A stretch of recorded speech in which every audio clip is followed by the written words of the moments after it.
कर्नाटक में कांग्रेस की जीत भाजपा के लिए अशुभ संकेत। बीजेपी के सामने 2024 की चुनौती, तेलंगाना की लड़ाई भी हुई दिलचस्प।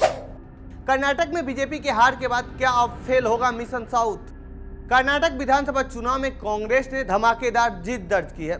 224 सीटों में 130 से ज्यादा सीटों पर जीत दर्ज कर सत्ता में वापसी कर रही है। बीजेपी के लिए यह चुनावी हार भविष्य के लिए टेंशन दे दी है।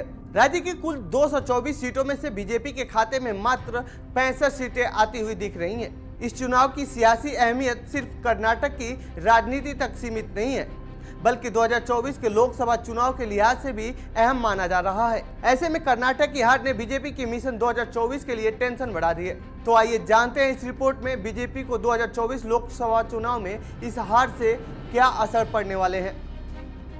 बीजेपी के मिशन 400 को झटका।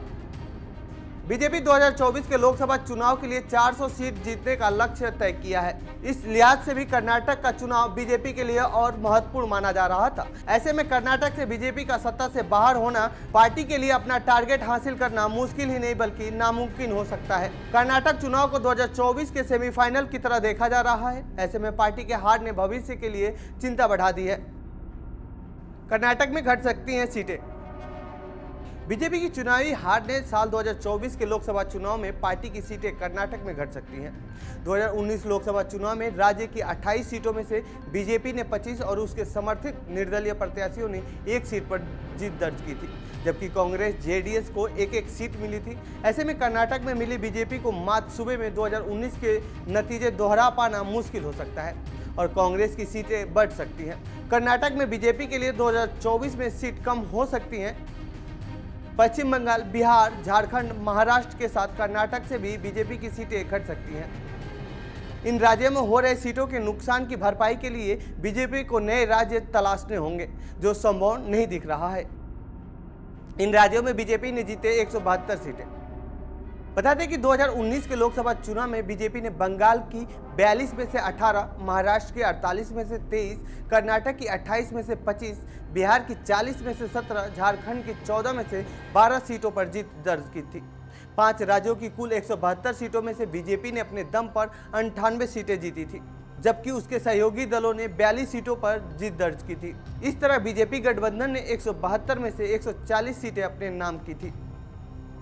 लोकसभा चुनाव में मिशन साउथ को झटका। दक्षिण के आंध्र प्रदेश, केरल, पुडुचेरी, तमिलनाडु और तेलंगाना में बीजेपी अभी तक खुद को स्थापित नहीं कर सकी है। दक्षिण के कुछ 6 राज्यों में 130 लोकसभा सीटें आती हैं, जो कुल लोकसभा सीटों की करीब 25% हैं। ऐसे में सियासी तौर पर दक्षिण भारत भी काफी महत्वपूर्ण है। 2019 में बीजेपी को कर्नाटक और तेलंगाना में सीटें मिली थी, लेकिन साउथ के बाकी राज्यों में उसे सीटें नहीं मिली थी। कर्नाटक के जरिए बीजेपी दक्षिण में अपने पैर पसारना चाहती थी, लेकिन अब उसे कर्नाटक में भी झटका लग गया है। तो फिर तेलंगाना और आंध्र प्रदेश सहित दक्षिण के बाकी राज्यों में उसको बड़ा सियासी नुकसान हो सकता है। तो ये थी कर्नाटक में बीजेपी के हार के बाद लोकसभा चुनाव 2024 पर पड़ने वाले असर से जुड़ी हमारी रिपोर्ट। आपको कैसी लगी यह रिपोर्ट कमेंट बॉक्स में बताएं। साथ ही इस पूरे मामले पर आप क्या कहना चाहते हैं कमेंट बॉक्स में लिखें। बाकी देश दुनिया खबरों के लिए बने रहिए जनसत्ता के साथ। धन्यवाद।